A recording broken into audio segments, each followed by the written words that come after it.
because of the incredible people here at Tesla. They are absolutely committed to the cause of sustainable energy, and that is why we can do what no other company can do.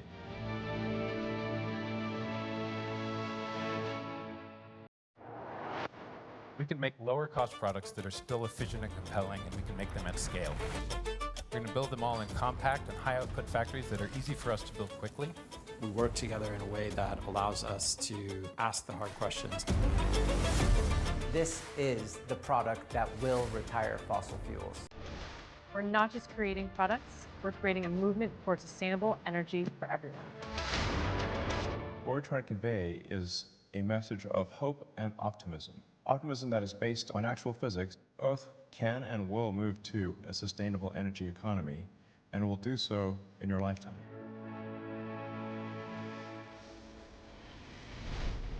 Solution to scalable FSD is getting the architecture, the data, and the compute just right, and we have assembled a world-class team to execute on this. Every truck that we put on the road that replaces a diesel truck makes a huge difference towards driving us towards our total mission of sustainable energy and transportation. You can see and you can feel the collaboration that's happening and the pride that everyone has in working for Tesla.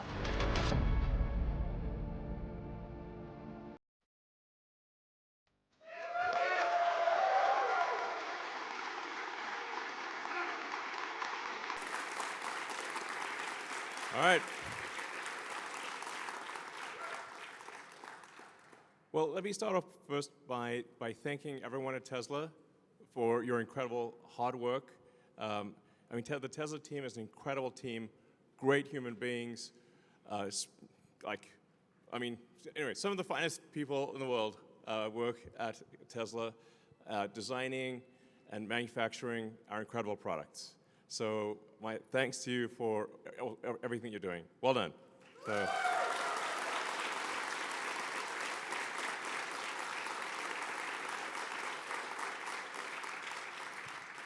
So we're going to go through just a list of the incredible achievements of the Tesla team. We've now produced over 7 million vehicles. 7 million.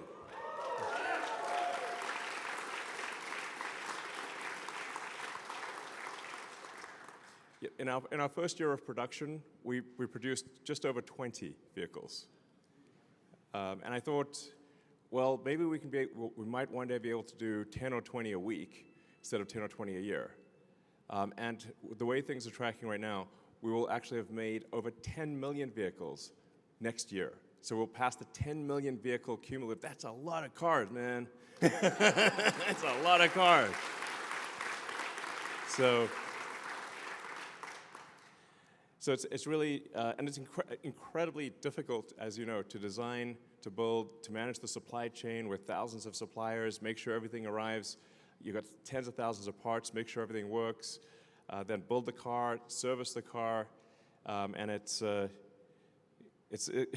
really difficult. I mean, frankly, the car business is a tough business. But you know, there are times when there are rocky moments, like things are like a little bit of stormy weather. But what I'm here to tell you is that the future is incredibly bright and exciting, and we're going to do things that no one, I think, has even dreamed of. You know, we've said we're going to do it, but I think until we actually do it, people won't believe just how incredible it is. So I'm going to go through all of the things that we're accomplishing here. So once again, thank you very much. So.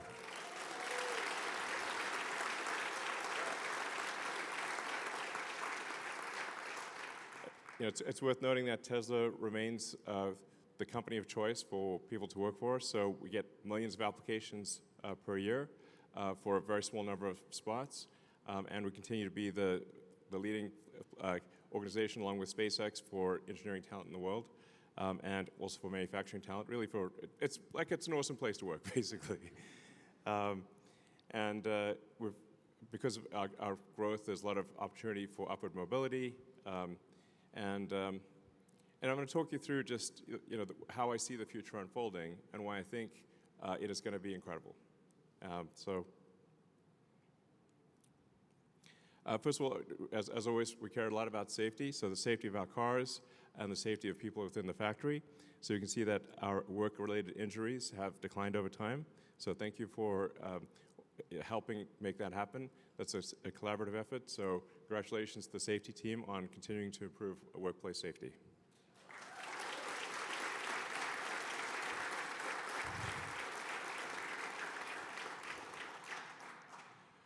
So one of the things that may seem like, how do you pull it all together is, where does AI and robots fit in this sort of sustainable energy picture? Like, is that just like some weird side project, or what?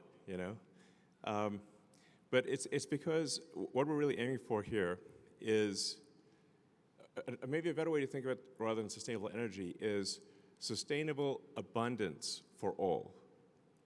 So if you think about, like, what is the future that would, what's the most exciting future that you could possibly imagine? Like, what does that future look like? It's worth thinking about that. Just imagine a future. What does that amazing future look like? How about a future where you can have any good or service you want at will? A future of abundance for all, where really anyone can have anything. It sounds impossible. It sounds like surely such a thing cannot be the case. But what I'm here to tell you is that that will indeed be the case. That the future we're headed for is one where you can literally just have anything you want.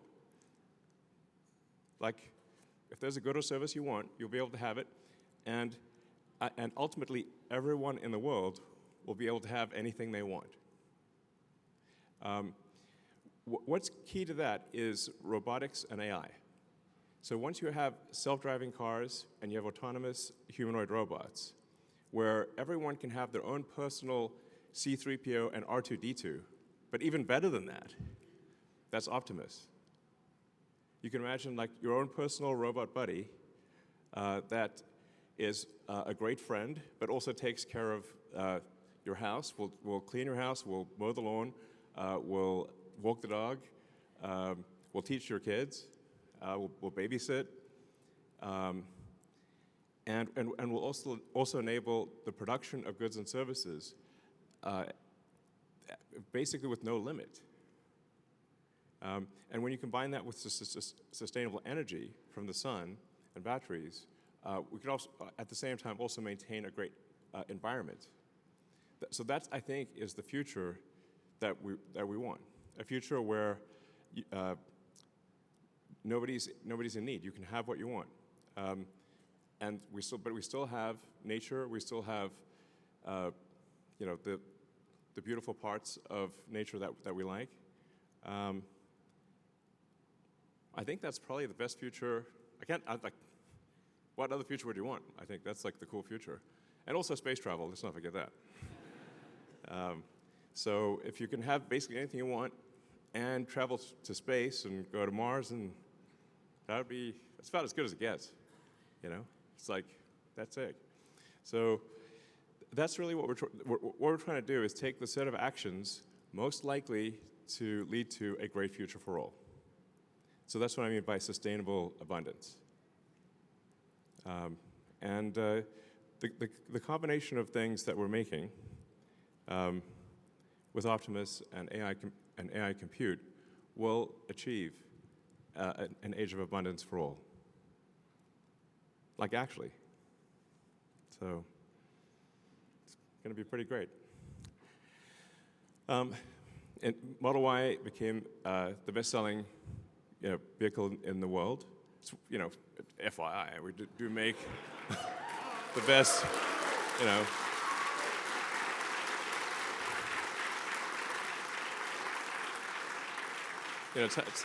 it's how we're doing on popularity. Well, we actually literally make the best-selling car on Earth of any kind. So that's, and it's for 2 years in a row. So, and it's going to be the best-selling car on Earth again this year. So.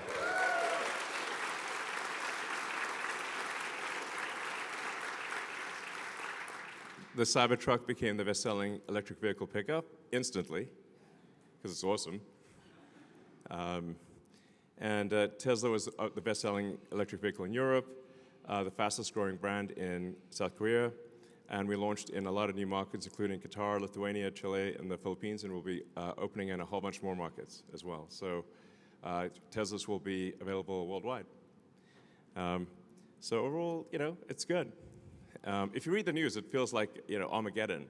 So I was like, I can't walk past the TV without seeing a Tesla on fire. Like, what's going on? Some people, it's like, listen, I understand if you don't want to buy our product, but you don't have to burn it down. That's a bit unreasonable, Like, like, this is psycho.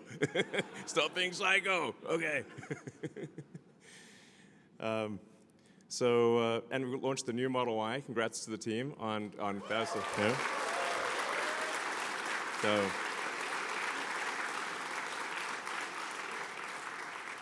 That's obviously very tough because we've got factories all across the world, and we've got to change over a supply chain on basically three supply chains on 3 continents. I think you did an amazing job of switching over the world's best-selling car globally in a very short period of time. Well done, guys.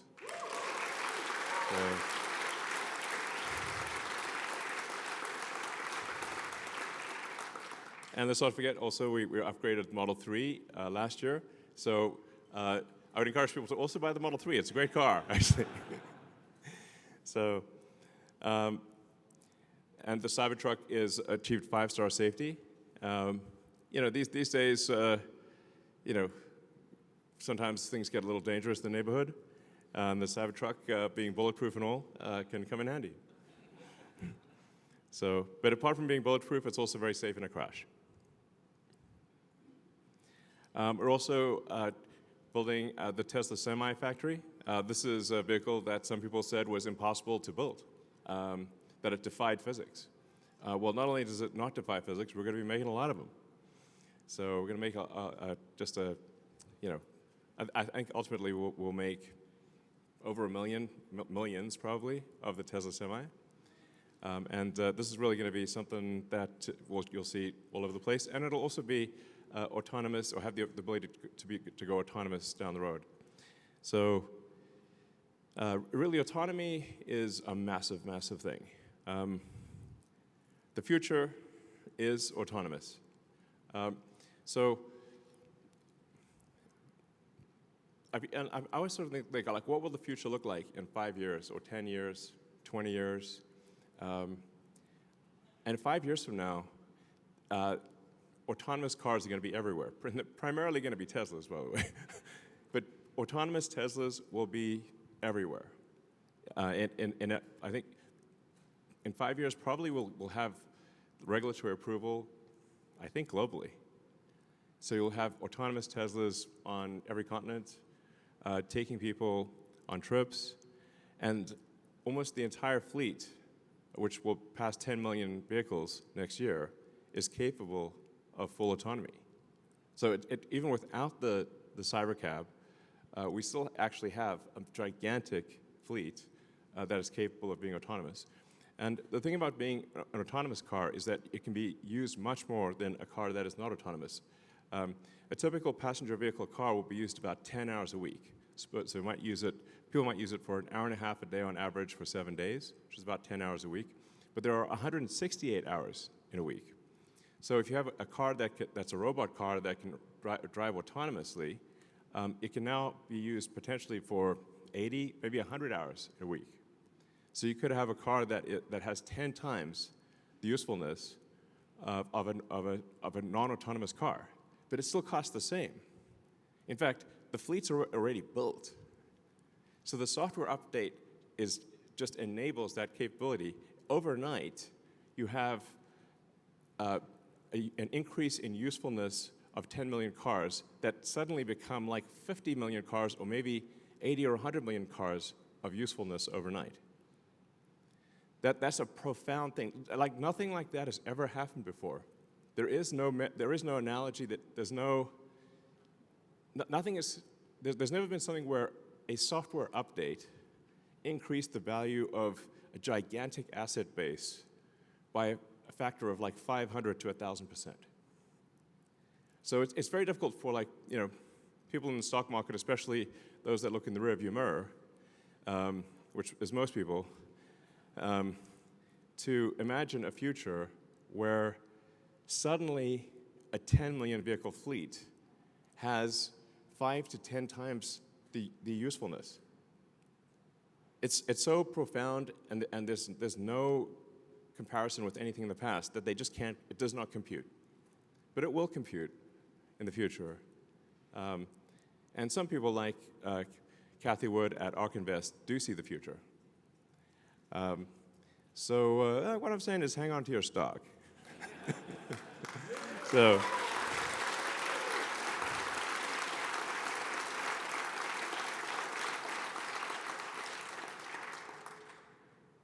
So,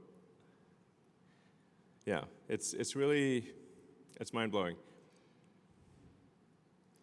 Then I want to give a shout out to service. Service is a tough job, an important job, and it's actually what sells cars long-term. Because the initial car is sold with sales, but all future cars are sold with service. And I always encourage our service team, let's try to give people a service experience that they love.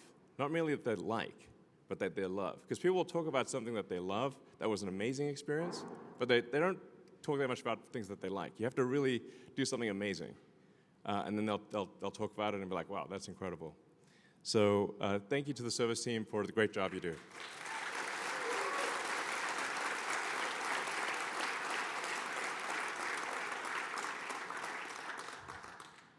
And you can see I like this sort of light map of superchargers. You can see you can go practically anywhere in the US, Mexico, Europe, China, well, I guess not the outback of Australia, but most of the places where people live. So our supercharger network continues to grow significantly, and we keep upgrading our superchargers. In fact, I still run into a lot of people who don't realize that you can you can take your Tesla on a road trip anywhere in America or anywhere in Europe, pretty much anywhere in China, just using the Tesla supercharger network. And it's actually easy and convenient. So people think that whatever the range of the car is, that's as far as they can go. It's like, no, you can just stop at a supercharger network. The car's battery will last longer than your bladder. I'm pretty confident. So that's really the threshold. As long as the car battery lasts longer than your bladder, and you just plug it in when you go to the restroom, and you come back and grab a coffee or whatever, and you're back on the road and everything's good, then that's the range that matters, and the supercharging speed that matters. So, so congrats to the supercharger team on expanding that work and do great work there. So.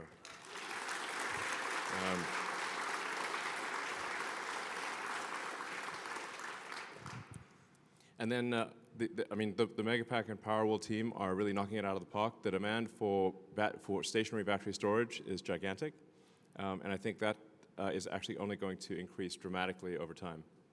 So, and we've got the Shanghai Megafactory that's got started in record time in February. Congrats to the Shanghai factory team there. That's awesome.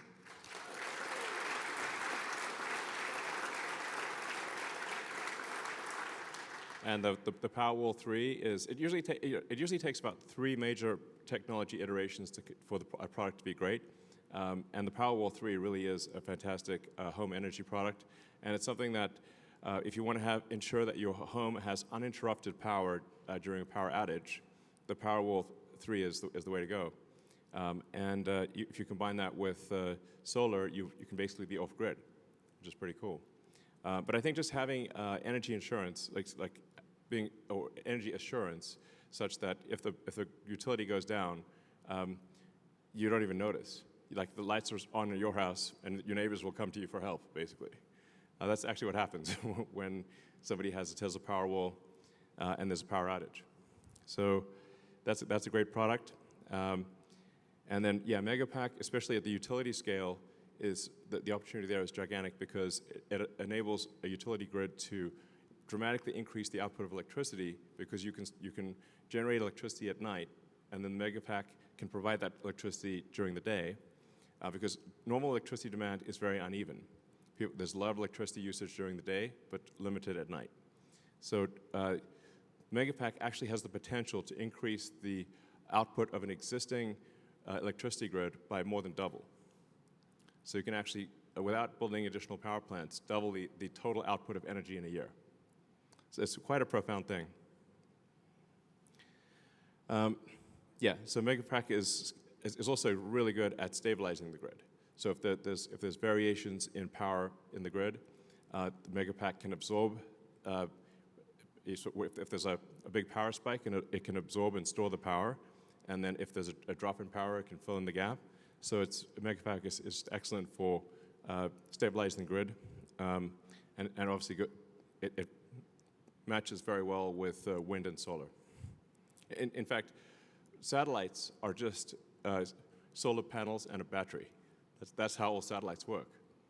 With the Starlink satellite network, there's 7,000 satellites orbiting the Earth, and all they use is solar panels and a battery. And my prediction is, long-term, a majority of power on Earth. In fact, eventually, it might be like 90% or more of all power on Earth will be solar panels with batteries. That's my prediction. My predictions have a pretty good track record. So, yeah. And the power walls can also act as kind of a virtual grid. So if you have thousands of power walls in a neighborhood, they can actually work in concert to stabilize the grid. The V4 supercharger is pretty cool. It enables charging at 500 kilowatts, and the Semi can charge at 1.2 megawatts. So it's smaller and lighter. It's a big improvement overall. And we're rolling this out worldwide. So it will increase charging speeds and just enable you to get your car charged really fast. So. And then with regard to cell manufacturing, we're at this point, we think we're making the most efficient cell in the world, meaning like the lowest cost per kilowatt hour cell. So, which is really pretty good. Like, there are entire companies that all they do is make lithium-ion battery cells. And for us, that's one of many things that we do. So congratulations to the cell team on making the best cell.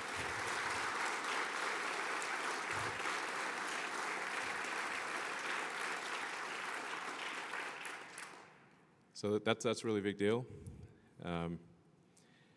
And then we're also investing in the whole battery supply chain.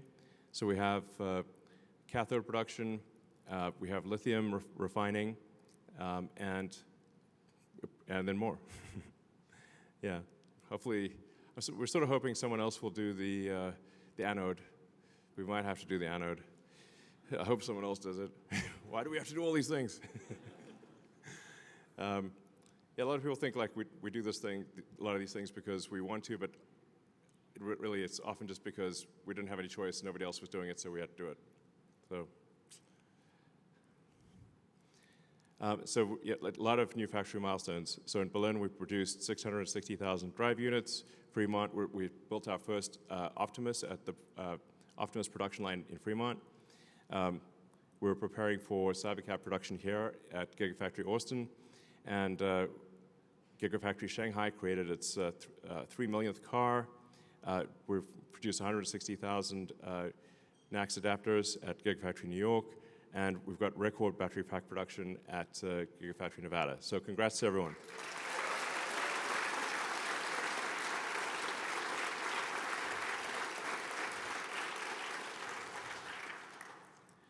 We also, just behind us on the south side of the building, we have the Tesla, we call Cortex-1. It's like basically a giant brain, computer brain, that is used for AI training. So we take the vast amounts of video that we get from all the cars in the fleet, and we use that to train the artificial intelligence to be able to drive the car. And this is one of the most powerful training systems in the world, with over 50,000 GPUs active, and soon to be 100,000 GPUs, which will make it, I think, probably top 5 in the world in training centers. So.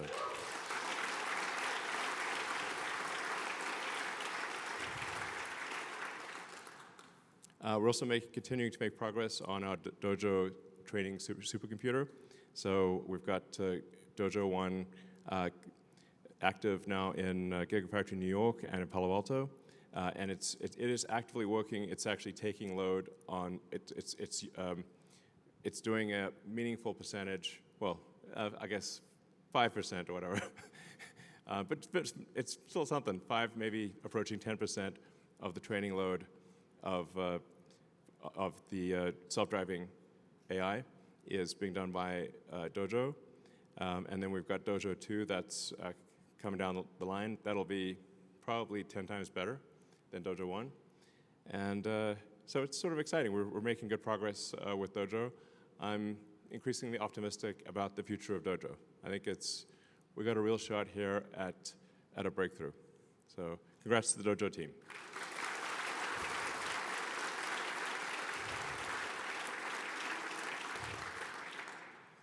And all Tesla vehicles have now had what we call Autopilot Hardware 4, or really our AI 4 hardware, and it's very powerful AI inference computer, but also operates at very low power. And even to this day, even though this has been something we designed several years ago, there actually isn't anything on the market that we can buy that is better than AI 4. So, and obviously in the future years, we'll have AI 5 and AI 6. Sometimes people say, should I wait? I'm like, well, we're always going to have another version, so there's no point in waiting, because you'll be just waiting forever. But we obviously will have an AI 5 and an AI 6 and an AI 7, and we'll keep improving the AI compute. So for those out there that are interested in developing advanced chips, come work at Tesla. Yeah. And it is always, I think, profound to watch our cars driving with no one in them.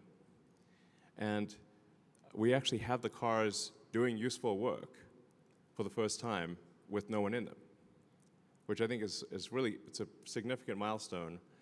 So the cars are driving from end of line in Fremont to park themselves. And I think we've just started doing that here in Austin. So we'll be, the car literally goes from end of line in Fremont to its destination parking spot, where it gets picked up by a truck for delivery to a customer, and it does that with no one in it. And it's not doing that all day, every day.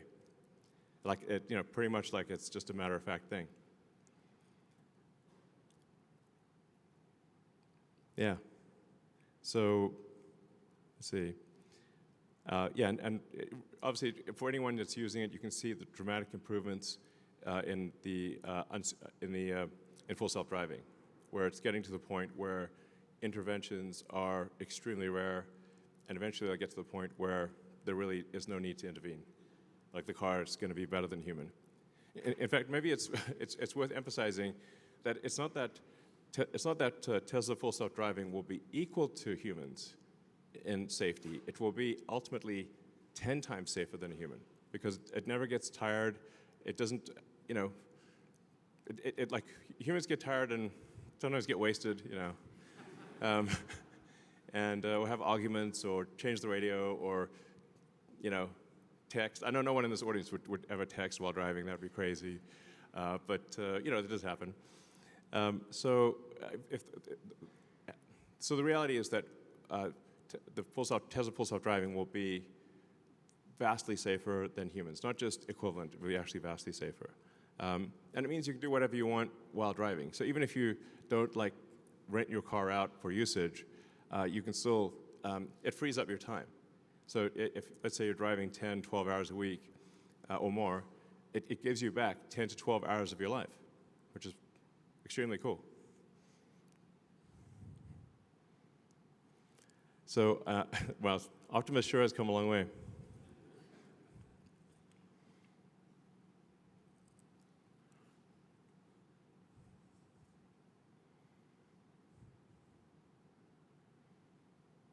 So the new Optimus 22 degree of freedom hand and forearm is now in production. And it's learning to walk and catch balls. It's pretty cool. I mean, look, that's where we came from. It's wild. So in a very short period of time, Optimus has gone from being an idea to the most sophisticated humanoid robot on Earth. There's nothing even close to the level of sophistication of Optimus. And Tesla has some important missing ingredients that others don't have, which is our robot has a real brain. It's like the Wizard of Oz, Tin Man. Well, was that a heart or a brain? One of the two. So it's got the real world AI. So Tesla's the leader in real world AI. What we learned in the car, we translate to the Optimus robot. And we also take our expertise in electric motors, in batteries, power electronics, structural design, and then another major important thing is that we're very good at manufacturing. So in order for robots to be useful, they have to be intelligent. They have to be able to do useful things just by asking, and you have to be able to make a large number of them at an affordable price. This is what we can do. We have the only company with all the ingredients for making intelligent humanoid robots at scale is Tesla. This is a super big deal. Like my prediction is that on this front is that Optimus will be the biggest product of all time by far. Nothing will even be close. I think it'll be 10 times bigger than the next biggest product ever made. Like that level. So.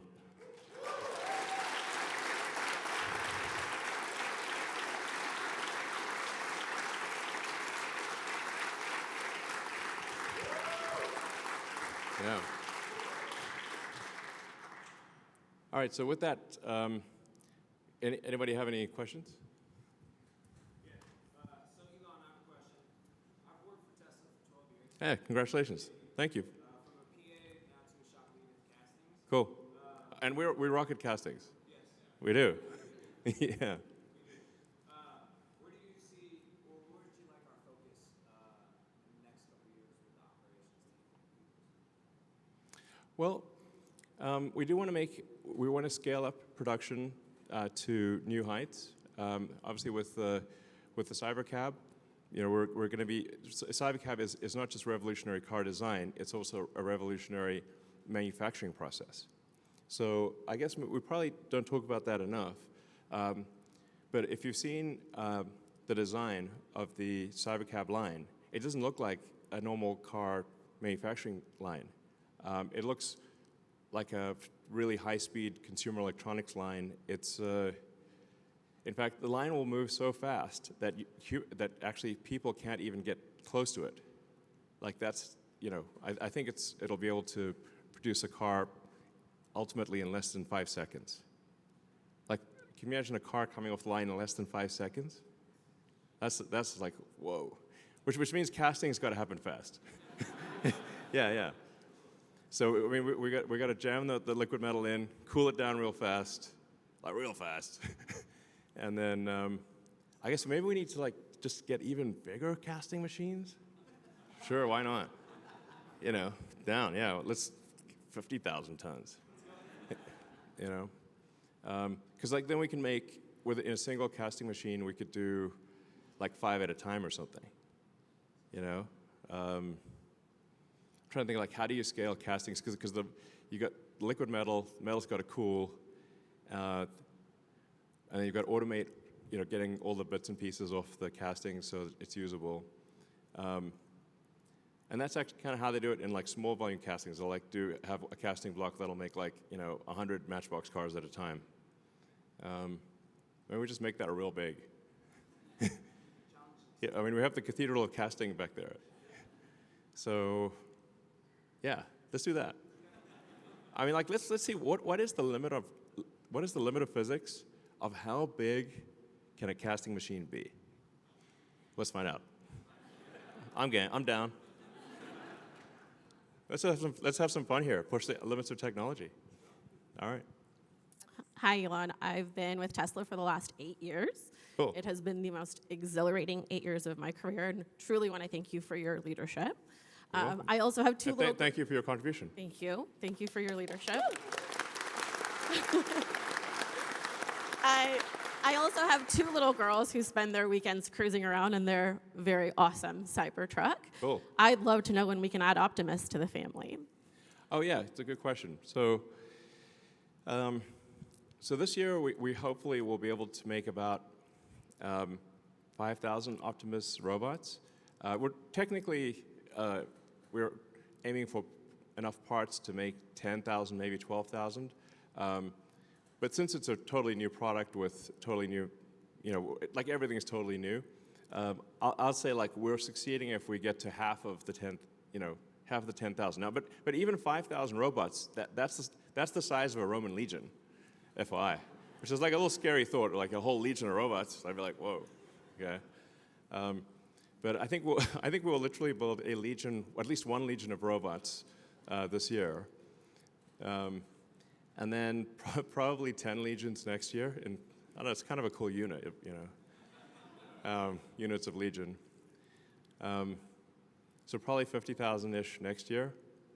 And then it's probably ready I'm hopefully ready for Optimus to be used outside of Tesla-controlled environment, or maybe around the middle of next year, second half of next year sometime. So that's, I think, yeah, sounds about right. Probably second half of next year is when they'll be available. And then we will offer Optimus robots first to Tesla employees. So you guys get the priority.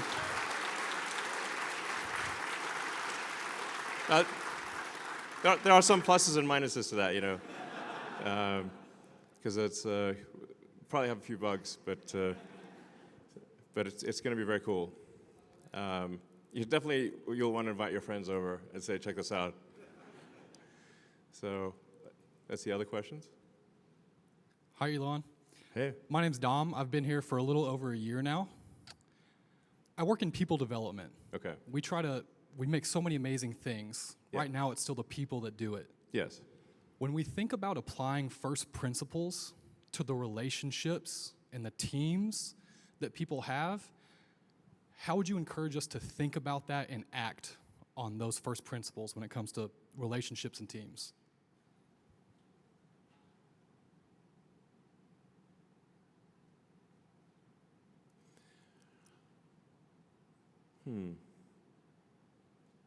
Well, I think there are actually quite a few things I've written over the years that it would be good to compile into like a, I don't know, booklet or something.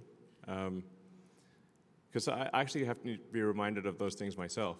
And I'm like, oh, I remember that thing that I thought of after making so many mistakes and trying to make fewer mistakes. So, there's like, for example, at like a 5-step process of like make the requirements less dumb and then try to delete the part and process step, only then optimize, only then speed it up, and only the 5th thing is automate. I have to repeat that to myself many times because I've made the mistake of doing it backwards so many times. I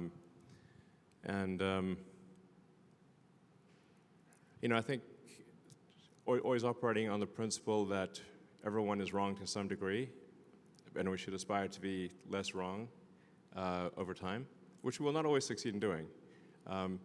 But if 2 days out of 3 you're less wrong over time, your batting average is going to be really good. So nobody ever bats 1,000, but you can improve your batting average. So I think rigorous, you want to critique yourself, you want to internalize responsibility. And these are all things I need to remind myself of. Just to be clear, I'm not like suggesting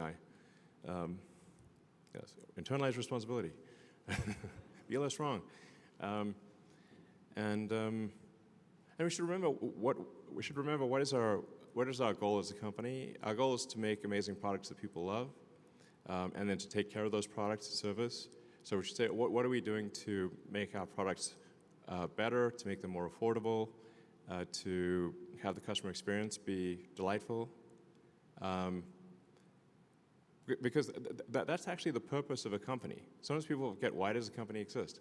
A company exists, it's a group of people collected together to produce a compelling product or service. that others find useful, and where the value of the product and service is greater than the cost of what it took to make that product or service. So sometimes, weirdly, profit is like viewed negatively, but really profit is just the difference in value between the output and the input. It's like, what did it cost you to make it, and what did it cost you, and what are people prepared to pay for it? That's the value that you created. So it's tough, actually, even to maintain like a 10% profitability, which is to make the output 10% more valuable than the input. It's actually quite hard, especially in the car industry, which is very competitive. So we should just not lose sight of, like, why are we here? Oh, we're here to make useful products that people love, you know, and take care of them over time. So then, how are we doing in that respect, and how can we do that better? So, sure.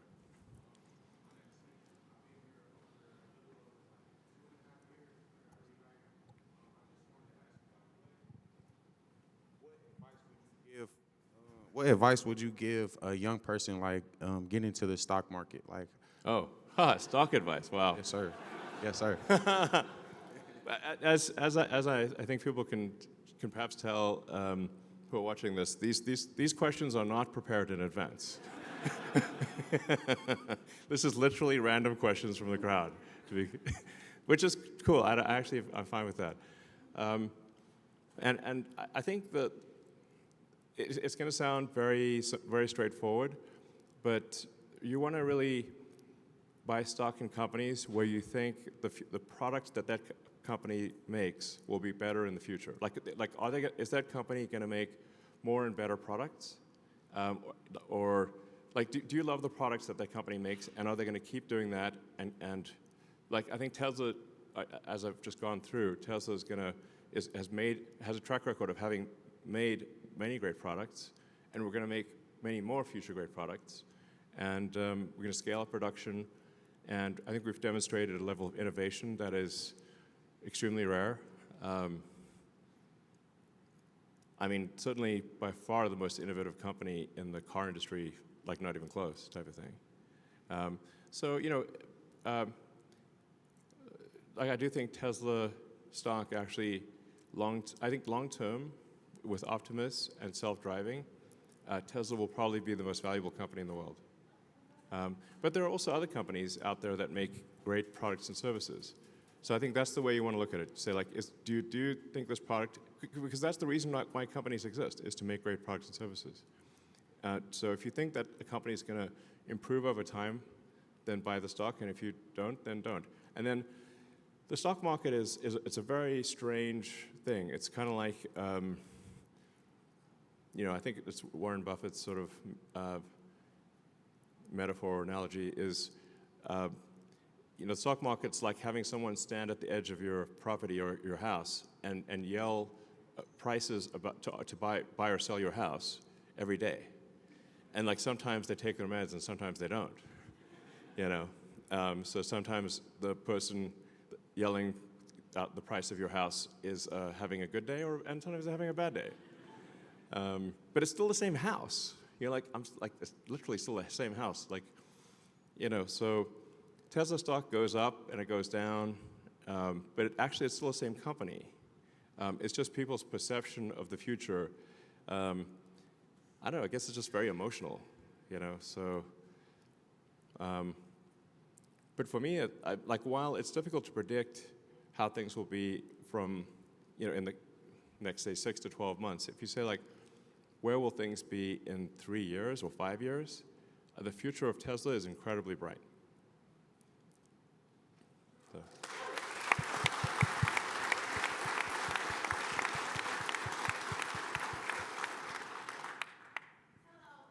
Hi. Hi.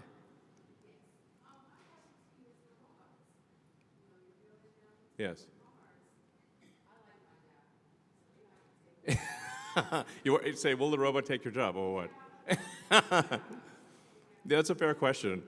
Well, so, yeah, like, is a robot going to come steal your job? A reasonable question. I think what we'll find with the robots is that there'll be a ratio of people to robots. So you'll effectively end up having managing a group of robots. So you'll have like basically, I don't know, your flock or your little group of robots that you take care of, and you tell them what to do. And I don't know, you'll have a little pack of robots, basically. Yeah, you're promoted to manager. One way to think of it. I think the same thing will be true of cars. Like, so for the self-driving cars, is that people that are, say, Uber drivers today or something like that, or taxi drivers today, will end up managing a fleet of cars. And that'll be a much more effective use of their time. Just taking care of like 10, 20 cars or however many they can take care of. So, yeah. Hello, my name is Adrian. Hey. You said that your companies are made to make products people love. Yeah. Have you ever thought of airplanes or trains? Yeah, I mean, I'd actually love to make airplanes, especially, but stretched pretty thin. So I have like 17 jobs.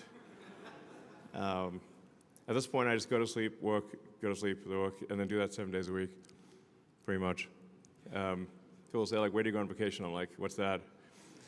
But I guess I like being productive. I like getting things done. So I guess I could choose to be like on an island somewhere sipping a Mai Tai, with attractive people in bikinis and stuff. Why am I not doing that? What? What a fool I've been. I've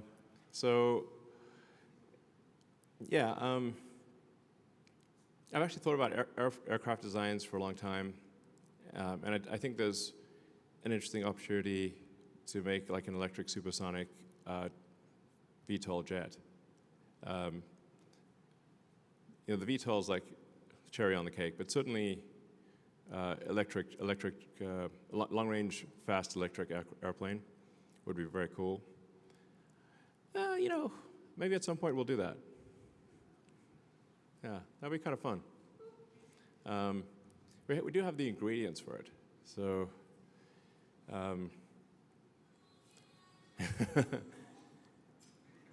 And then there is the potential for, again, we're like thinking like pretty far into the future here, of not a conventional train, but that sort of hyperloop, essentially vacuum tunnels, like tunnels where you draw a vacuum, so there's no air resistance, and you have very high-speed, autonomous electric pods in a vacuum tube, a vacuum tunnel. That would allow you to go from city center to city center much faster than any airplane could possibly go. Because going into an underground vacuum tunnel would it'd be like teleporting to super high altitude, effectively, which no plane could do, and then it could deliver you right to the center of a city. And that, I don't know, maybe that's some future collaboration with the Boring Company and Tesla. I got a million ideas. The ideas are, I had more ideas than I know what to do with. Ideas are kind of the easy part. Execution is the hard part.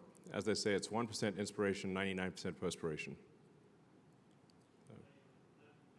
Work in manufacturing engineering. Since 2018, I've done a bunch of different things here, kind of like energy products, Model 3, Model Y, cyber, and now we're looking forward to Optimus, maybe the biggest product ever. Yeah, it will be. And I think about the mission statement of the company, and it's evolved. It used to be a sustainable transportation, then sustainable energy. Is it going to evolve again? Are we going to reformulate that officially to kind of explain to the world better about how Optimus and AI folds into the rest of the fabric of the company? Yeah, I mean, I touched on this briefly earlier, but you're right that I think we do need to articulate it more prominently and maybe more often, because it's really about sustainable abundance. Can we have a future of abundance for all that is also sustainable and compatible with nature. So we're not destroying nature, but you also get abundance for everyone on Earth. Sounds like the best possible future. That's what we're trying to do. Yeah.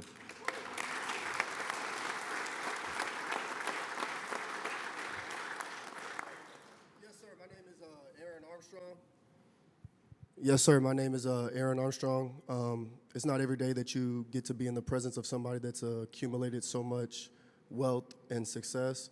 So I just wanted to take this opportunity to ask for any wisdoms or secrets that you may have to offer about this game of life that we're all trying to play. Sure. I mean, I try to say everything that I know. Although admittedly, sometimes I'm, like I posted on X. I guess should I ask the AI to look through all of my X posts and pick out the ones that are really good? Because I try to say any good ideas that I have. I try to post them. Yeah, I think generally it's good to always be curious and to read widely. Like, read a lot of interesting books, especially history. I find history really interesting, and I find like biographies and autobiographies to be also very interesting. I think it's good to read, especially autobiographies, where somebody has done something incredible and they wrote the book themselves, or mostly themselves. That'll give you a lot of ideas. I mean, something that I do is I'll get audiobooks, because I got like so much going on in my mind it's kind of hard to go to sleep, because it's like having a computer browser with like 100 tabs open. That's by the end of the day, I got like 100 tabs open. It's like, how do I close this browser, That's my brain. So then I'll listen to an audiobook, and I'll put it on a timer, and it's like 15 minutes. It's like being read a bedtime story by your phone. So podcasts and audiobooks, especially at bedtime, I find are great. Or, yeah, sure. Or.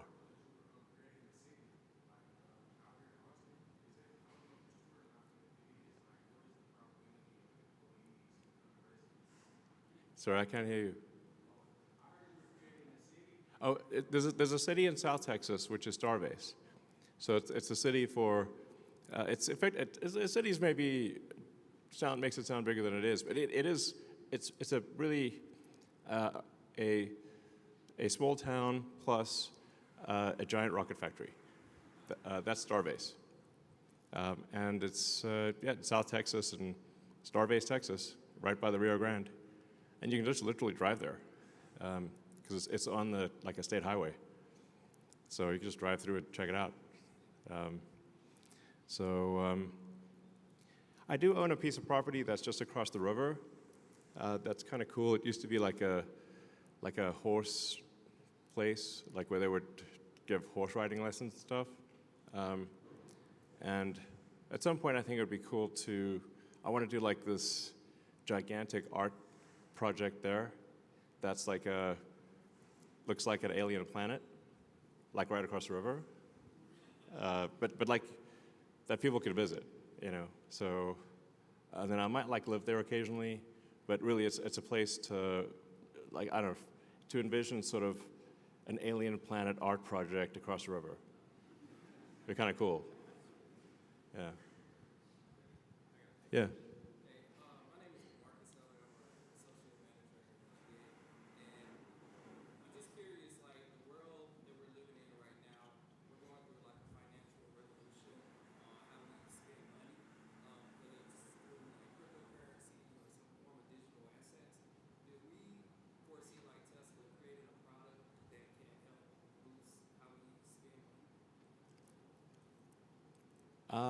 Do we foresee Tesla making a product that helps how we spend money?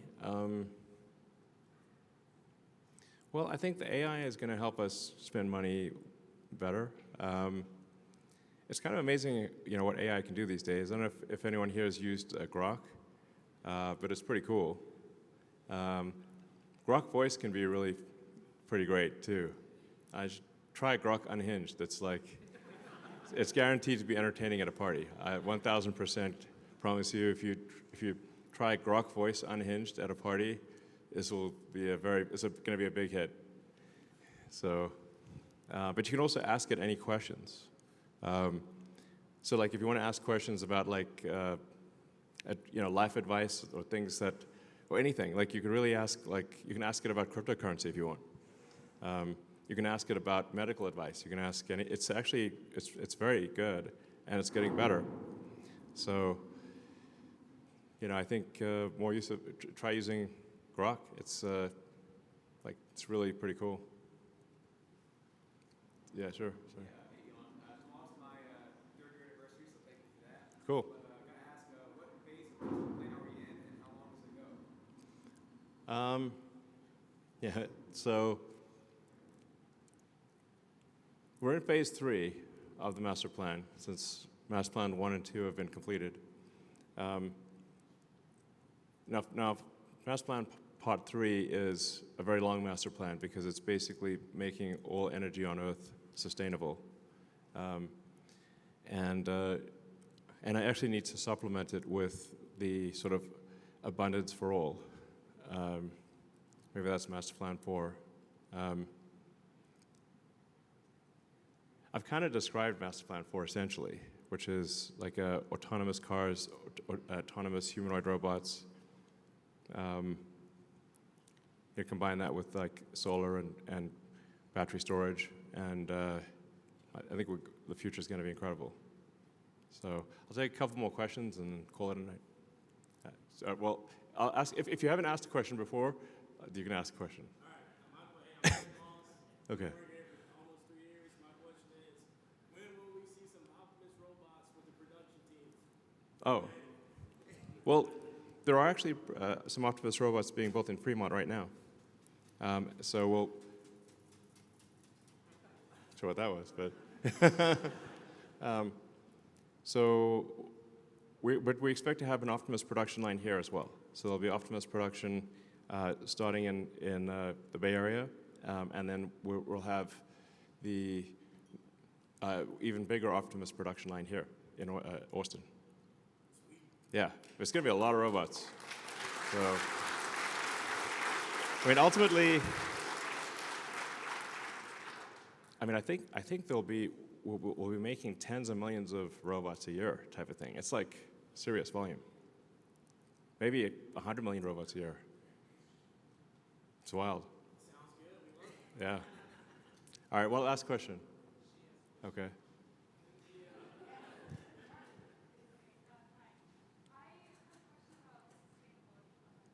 It's about sustainability? Abundance, yes. Well, yes. Obviously, utopia could be dystopia. So we have to, usually any story about utopia ends up being dystopia. We want to avoid that. But nonetheless, I think if you say, what's the best future you can think of? I think a future of sustainable abundance plus space travel, that's pretty great. Yeah.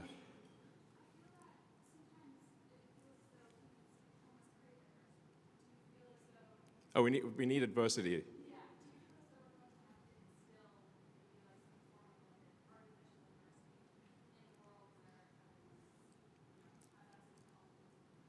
Well, you make a good point. If things actually get too easy, maybe we get bored and you kind of want to some degree, overcome adversity. It's like if you play a game of some kind, you want the game to be not too easy and not too hard. And maybe the future will be too easy, potentially, is what you're saying.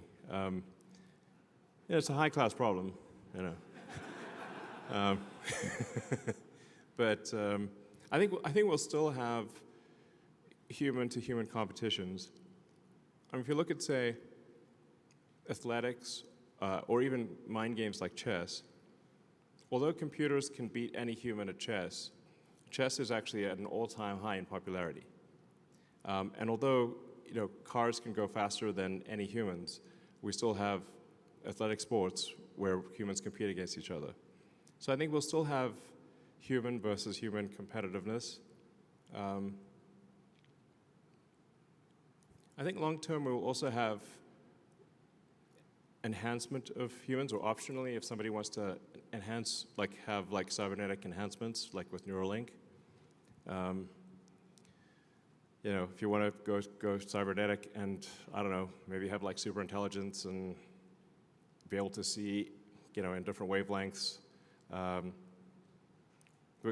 we could absolutely provide superhuman abilities via Neuralink in the future. So one thing's for sure, the future is going to be very interesting. In fact, I think generally I find that the most interesting outcome is the most likely. Or said another way, maybe the most entertaining outcome, especially if ironic, is the most likely. It's almost like we're in an alien Netflix series that's trying to have the highest possible ratings. And if you think about it, that's kind of what happens. Which it doesn't mean it's always good. Because to your point, if you wouldn't really want to watch a show where things are great and stay great. I'm like, oh, that's boring. You want to watch a show where there's a narrative arc where things go up and they go down, they go back up again, and you know exactly what's going to happen next. And I think we might be in an alien Netflix series here. So we're just going to keep the ratings up so we don't get canceled. All right, thank you guys.